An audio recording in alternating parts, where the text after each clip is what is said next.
മഹാത്മജിയുടെ ഈ രക്തസാക്ഷി ദിനത്തിൽ ഗാന്ധിജിയെ അനുസ്മരിച്ചുകൊണ്ട് ഒരു പ്രഭാഷണം നടത്തണമെന്നാണ് എന്നോട് ആവശ്യപ്പെട്ടത്.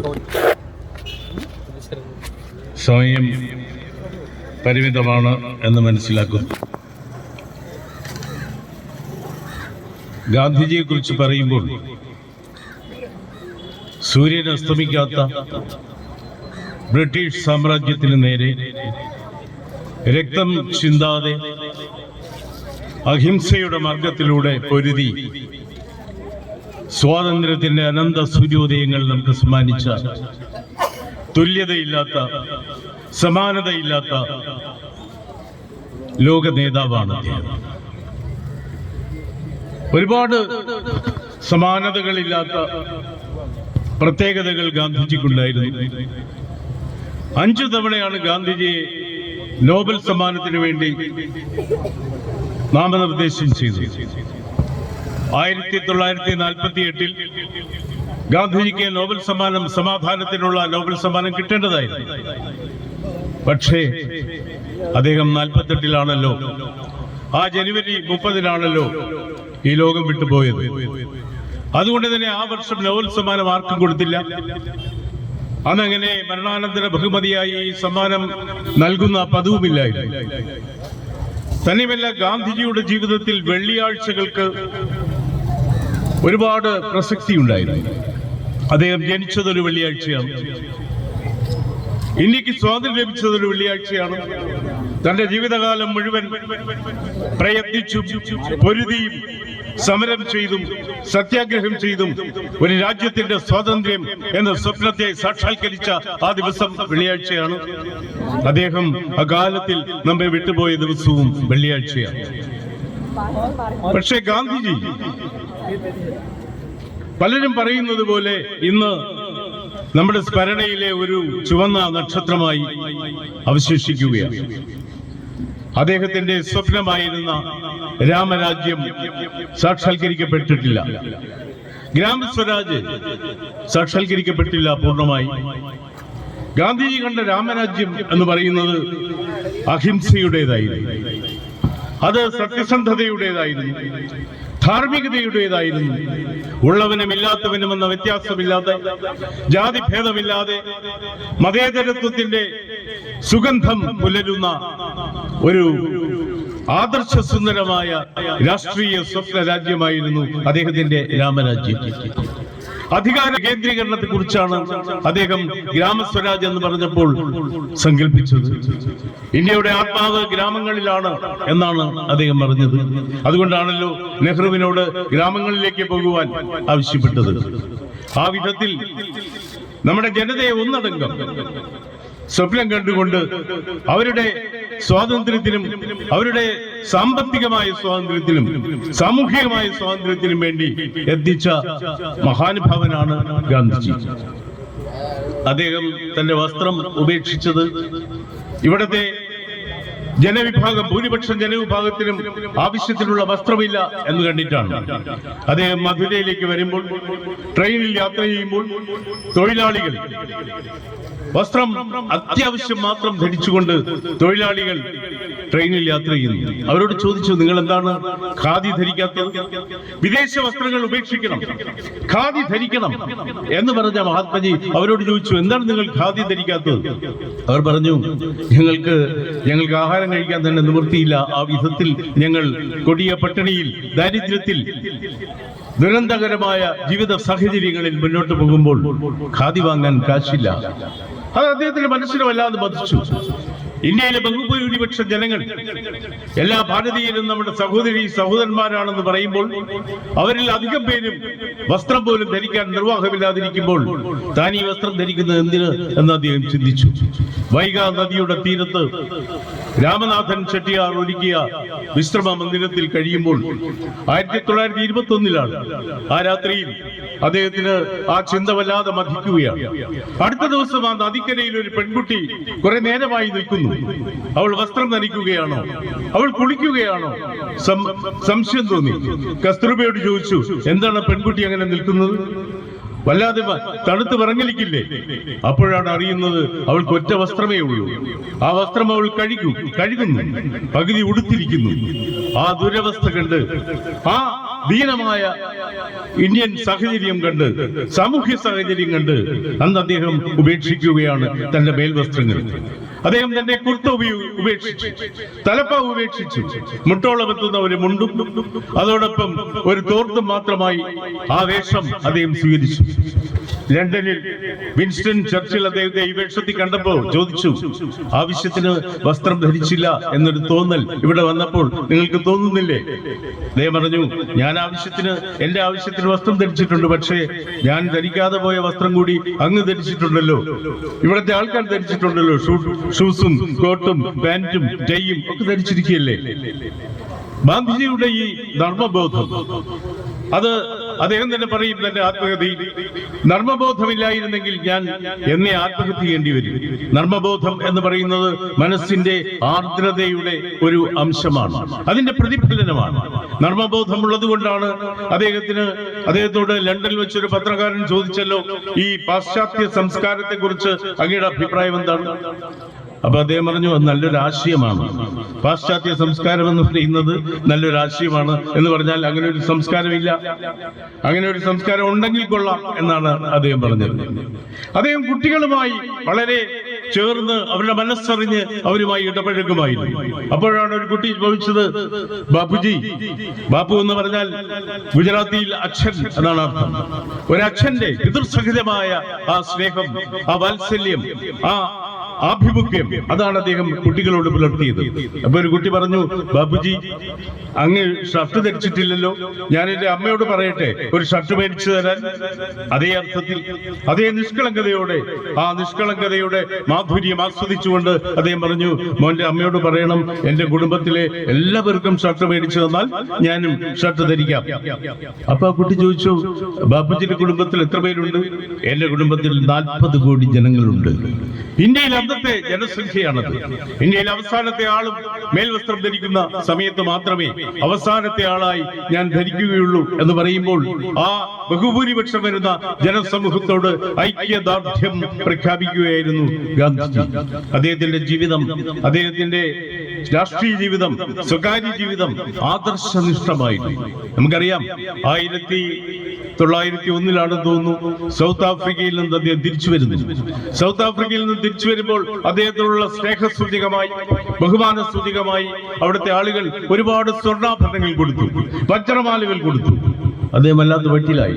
കാരണം ഇതെല്ലാം ഇവിടെ കുറച്ചു കാലം സേവനം ചെയ്തതിന്റെ, അവരുമായി സഹകരിച്ചതിന്റെ ഭാഗമായി ഇതെല്ലാം വാങ്ങുക എന്ന് പറയുന്നത് ശരിയല്ലല്ലോ.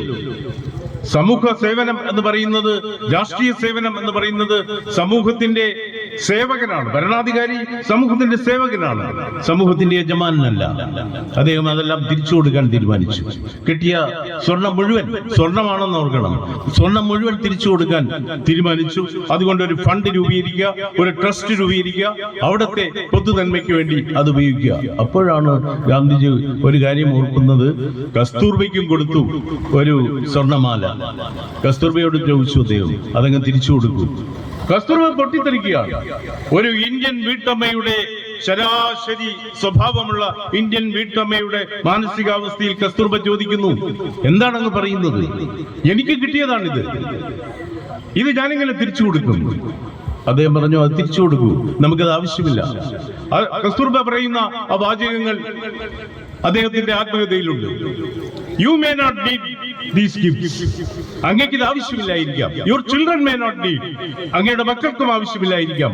പക്ഷെ അങ്ങൊരു കാര്യം ഓർക്കണം, എനിക്കുണ്ടായിരുന്ന ആഭരണങ്ങളെല്ലാം അങ്ങ് മൂലം ഇല്ലാതായിരിക്കുന്നു. ഇതെങ്കിലും ഞാൻ സൂക്ഷിക്കണം. നമ്മുടെ വീട്ടിലേക്ക് കടന്നു വരുന്ന നമ്മുടെ പുത്രവധുക്കളുണ്ടല്ലോ, നമ്മുടെ മരുമക്കളുണ്ടല്ലോ, അവർക്ക് വേണ്ടി ഞാൻ ഇതെങ്കിലും സൂക്ഷിച്ചു വെച്ചോട്ടെ. അങ്ങ് ഈ സ്വർണം തിരിച്ചു കൊടുക്കരുതായിരുന്നു. അവർ പറയും, you have brought all and sundry here. എല്ലാവരെയും നിങ്ങൾ കൂട്ടിക്കൊണ്ടുവന്നു, നാട്ടുകാരെ കൂട്ടിക്കൊണ്ടുവന്നു, തൊഴിലാളികളെ കൂട്ടിക്കൊണ്ടുവന്നു. അവർക്ക് വേണ്ടി ഞാൻ, അങ്ങയ്ക്ക് വേണ്ടി അവരെ ഞാൻ പരിപാലിച്ചു. I have toiled and boiled for him എന്നാണ് പറയുന്നത്. എന്നിട്ട് അതിനെനിക്ക് കിട്ടിയ ഈ പാരിതോഷികം ഞാൻ തിരിച്ചു കൊടുക്കാൻ തയ്യാറല്ല.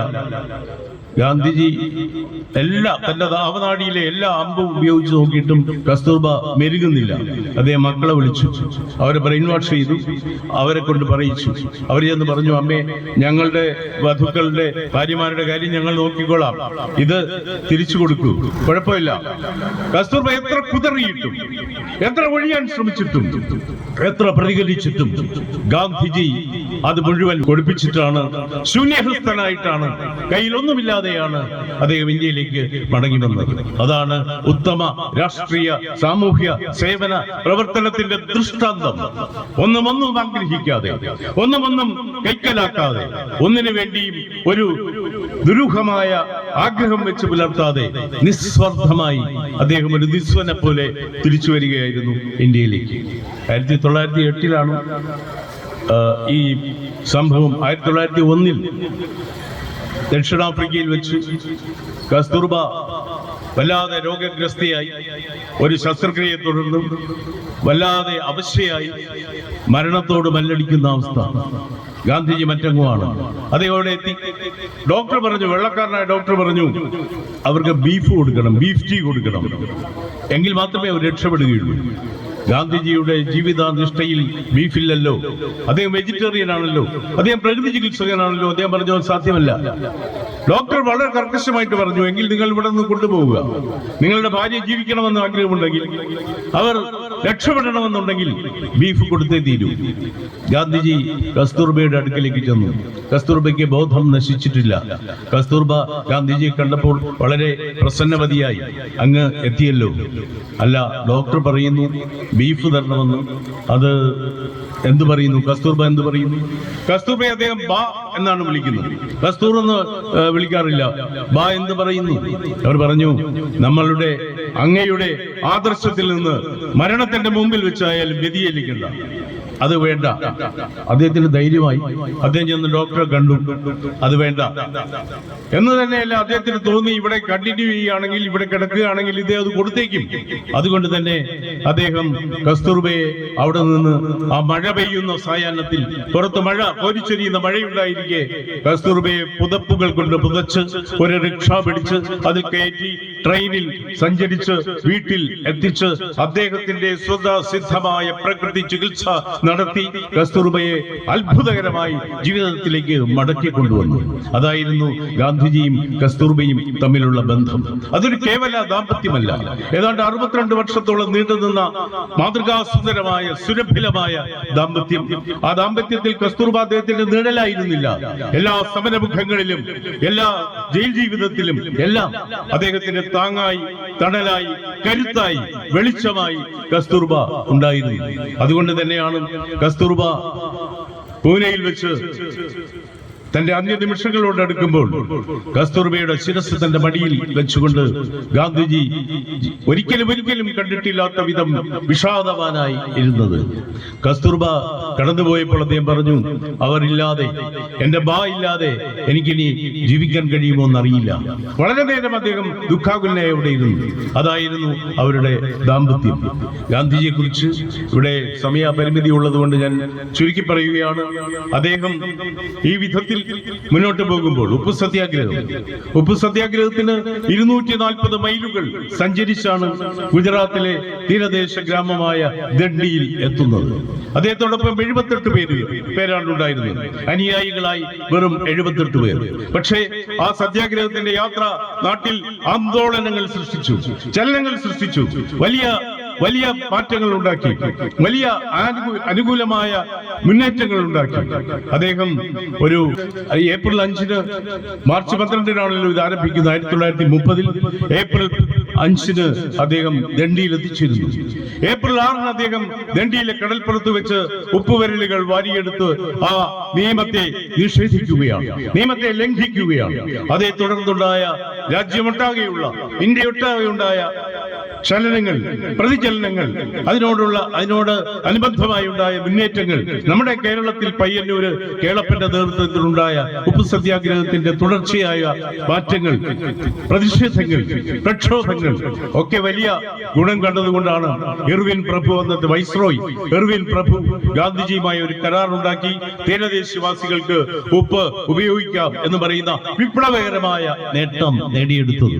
ഒരു തുള്ളി ചോര ചിന്താതെ സിവിൽ ഡിസൊബീഡിയൻസിലൂടെ, അഹിംസയിലൂടെ, നോൺ വയലൻസിലൂടെ അദ്ദേഹം പറഞ്ഞുവല്ലോ, ഞാൻ ഈ പ്രഭാഷണത്തിന്റെ തുടക്കത്തിൽ പറഞ്ഞതുപോലെ, അദ്ദേഹം സൂര്യൻ അസ്തമിക്കാത്ത ഒരു സാമ്രാജ്യത്തോട് പൊരുതി, അസ്തമയങ്ങളില്ലാത്ത ഒരു സാമ്രാജ്യത്തോട് പൊരുതി നമുക്ക് സ്വാതന്ത്ര്യത്തിന്റെ അനന്ത സൂര്യോദയങ്ങൾ നൽകിയത്. എനിക്ക് സ്വാതന്ത്ര്യം കിട്ടിയ രാത്രി ഉണ്ടല്ലോ, 47 ആഗസ്റ്റ് 14 രാത്രി, ആ അർദ്ധരാത്രി, അന്ന് ആഹ്ലാദത്തിന്റെ, ആനന്ദത്തിന്റെ, ആഘോഷത്തിന്റെ തിരതല്ലലുകൾ ഡൽഹി നഗരത്തിൽ നടക്കുമ്പോൾ ഗാന്ധിജി അവിടെ ഇല്ല.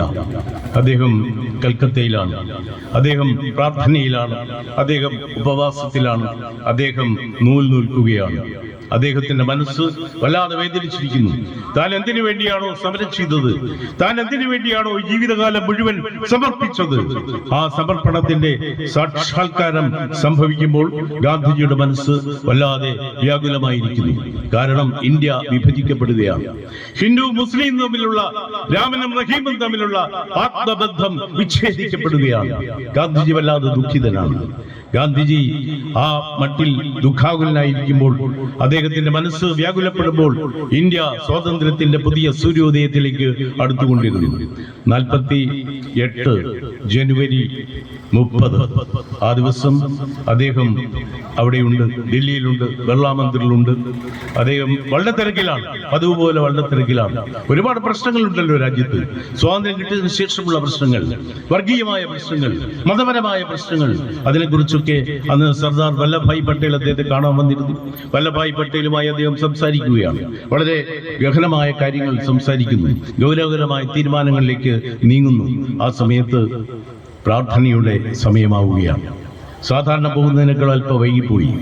5:10 അദ്ദേഹം എഴുന്നേറ്റ് പ്രാർത്ഥനാ മൈതാനത്തേക്ക് നടക്കുന്നു. അദ്ദേഹം പതിവായി തൻ്റെ കൂടെ കൂട്ടാറുള്ള മനുവും ആധിയും, ആ പെൺകുട്ടികൾ അവരുടെ തോളിൽ കൈവച്ച് അദ്ദേഹം നടക്കുമ്പോൾ അവിടെ നിൽക്കുന്നവരെ കൈ കാണിച്ച് അവരെ അഭിവാദ്യം ചെയ്തുകൊണ്ട് അദ്ദേഹം ആ പ്രാർത്ഥനാ മണ്ഡപത്തിലേക്ക് നീങ്ങുമ്പോൾ ആൾക്കൂട്ടത്തിനിടയിൽ നിന്ന് കാക്കി വസ്ത്രധാരിയായ ഒരാൾ ചെല്ലുകയാണ്. മനു അയാളെ തടയാൻ നോക്കി. അയാൾ മുന്നോട്ട് വന്നു എന്ന് തന്നെയല്ല, പെട്ടെന്ന് ഗാന്ധിജിയെ വണങ്ങിക്കൊണ്ട്, കൈകൂപ്പിക്കൊണ്ട് കരുതിയിരുന്ന പിസ്റ്റൾ കൊണ്ട് നിറയൊഴിക്കുകയാണ് 3 തവണ. 3ാമത്തെ തവണയത്തെ നിറയും ഒഴിച്ചു കഴിഞ്ഞപ്പോൾ അദ്ദേഹം കൈകൂപ്പുന്നു. ചുറ്റുമുള്ളവരെ അഭിവാദ്യം ചെയ്യുന്നത് പോലെ കൈകൂപ്പുന്നു. കൈകൂപ്പിക്കൊണ്ട് ഹേ റാം എന്ന് പറഞ്ഞുകൊണ്ട് അദ്ദേഹം ആ പെൺകുട്ടികളുടെ മടിയിലേക്ക് കുഴഞ്ഞു വീഴുകയാണ്. ഗാന്ധിജി കടന്നുപോയിരിക്കുന്നു. ഗാന്ധിജി കടന്നുപോയപ്പോൾ ലോകം ഞെട്ടുകയാണ്, ലോകം അനുശോചിക്കുകയാണ്, ലോകം തേങ്ങുകയാണ്. അന്ന് രാത്രി രാഷ്ട്രത്തോടായി നമ്മുടെ പ്രധാനമന്ത്രി ഉണ്ടല്ലോ, ജവഹർലാൽ നെഹ്റു, അദ്ദേഹം നടത്തിയ പ്രസംഗം ചരിത്രത്തിന്റെ സുവർണ ലിപികളിൽ ഇന്നും ലിഖിതമാണ്. അദ്ദേഹം പറഞ്ഞത്, ആ വെളിച്ചം മാഞ്ഞു പോയിരിക്കുന്നു. The glory has departed. The sun that shine has gone, and we shiver in the cold and dark. ആ വെളിച്ചം മാഞ്ഞിരിക്കുന്നു, ആ സൂര്യൻ അസ്തമിച്ചിരിക്കുന്നു. നമ്മൾ ഇരുട്ടിലാണ്, നമ്മൾ ഘോരാന്ധകാരത്തിലാണ്, നിബിഡാന്ധകാരത്തിലാണ്. നമ്മൾ വല്ലാതെ വിറയ്ക്കുകയാണ്. നമ്മൾക്ക് കരയുവാൻ അവകാശമില്ല, നമുക്ക് തേങ്ങുവാൻ അവകാശമില്ല. കാരണം the world bows for him. ലോകം തേങ്ങുകയാണ്, നമ്മളല്ല. ഈ ലോകമൊട്ടാകെ നമ്മുടെ ഗാന്ധിജിക്ക് വേണ്ടി ലോകം വിങ്ങിപ്പൊട്ടുന്ന നിമിഷമാണിത്. ഞാൻ ലജ്ജിക്കുന്നു. It is a shame to me as an Indian. അങ്ങനെയാണ് നെഹ്റു പറഞ്ഞത്. It is a shame to me as an Indian because an Indian had raised his hands against the greatest Indian of the age. ഈ നൂറ്റാണ്ടിലെ, ഈ കാലഘട്ടത്തിലെ, ഈ യുഗത്തിലെ ഏറ്റവും വലിയ ഇന്ത്യക്കാരന്റെ നേർക്ക് ഒരു ഇന്ത്യക്കാരൻ കൈ ഉയർത്തിയിരിക്കുന്നു. ഞാൻ ലജ്ജിക്കുന്നു. വികാരഭരിതമായ പ്രസംഗം, വിഷാദകലുഷമായ പ്രസംഗം, ചിന്താബന്ധുരമായ പ്രസംഗം, ചരിത്രത്തിൽ എന്നും മുഴങ്ങുന്ന പ്രസംഗം. ആ പ്രസംഗം ഗാന്ധിജിയെ കുറിച്ചായിരുന്നു. പിറ്റേന്ന് അദ്ദേഹത്തെ കൊണ്ടുപോവുകയാണ് യമുന നദീതീരത്തുള്ള രാജ്ഘട്ടിലേക്ക്. 8 കിലോമീറ്റർ യാത്ര. റോഡിന്റെ ഇരുവശത്തും ദശലക്ഷക്കണക്കിന് ആളുകൾ കൂടിയിരിക്കുന്നു. തെരുവോരത്തെല്ലാം ആളുകൾ കൂടിയിരിക്കുന്നു. അവിടെ ഗാന്ധിജിയുടെ വിലാപയാത്ര പോകുമ്പോൾ അവിടെ അതിനു മുകളിൽ വ്യോമസേനയുടെ വിമാനം പറന്ന് ആകാശത്ത് നിന്ന് പുഷ്പവൃഷ്ടി നടത്തുന്നു. കരസേനയുടെയും വ്യോമസേനയുടെയും ജലസേനയുടെയും എല്ലാം ആൾക്കാർ ചേർന്നാണ് കൊണ്ടുപോകുന്നത്. അദ്ദേഹത്തിന് സൈനിക ബഹുമതി ലഭിച്ചു. ആ വിധത്തിൽ അവിടെ ചെല്ലുമ്പോൾ ചന്ദനമുട്ടികൾ അടുക്കിയ ചിതയിൽ അദ്ദേഹത്തെ വയ്ക്കുകയാണ്. ഇന്ന് രാജ്ഘട്ട് നമ്മുടെ ഒരു ദേശീയ സ്മാരകമാണ്. അവിടുത്തെ കറുത്ത മാർബിളിൽ കൊത്തിവെച്ചിരിക്കുന്നത് ഹേ റാം എന്നാണ്. ഗാന്ധിജി, നമ്മുടെ കവി പറഞ്ഞതുപോലെ, നമ്മുടെ ഭാരതം എന്ന് പറയുന്നത് ആണ്ടേക്കൊരിക്കൽ ഒരു ഓഗസ്റ്റ് 15 അരുമയായി നുണയുന്ന മധുരമോ ഭാരതം എന്ന് ചോദിച്ചതുപോലെ, അച്ഛൻ പഠിപ്പിച്ച വാചാപ്രസംഗത്തിൽ ഉച്ചത്തിൽ ഓതേണ്ട വാക്കിലോ ഭാരതം എന്ന് ചോദിച്ചതുപോലെ, ആ ഭാരതത്തിൽ ഗാന്ധിജി എല്ലാ നന്മയുടെയും അഹിംസയുടെയും സത്യസന്ധതയുടെയും നിത്യ നൂതനമായ മാതൃകയായി നമ്മുടെ മനസ്സിൽ നിറഞ്ഞു നിൽക്കേണ്ട ഗാന്ധിജി, മഹാത്മജി, ബാപ്പുജി, അദ്ദേഹത്തെ സ്മരിച്ചുകൊണ്ട് ആ ഓർമ്മകൾ നമ്മളിൽ പുളകം വിതറട്ടെ എന്ന് പറഞ്ഞുകൊണ്ട് ഞാൻ എൻ്റെ വാക്കുകൾ ചുരുക്കുന്നു. നിങ്ങൾക്ക് നമസ്കാരം.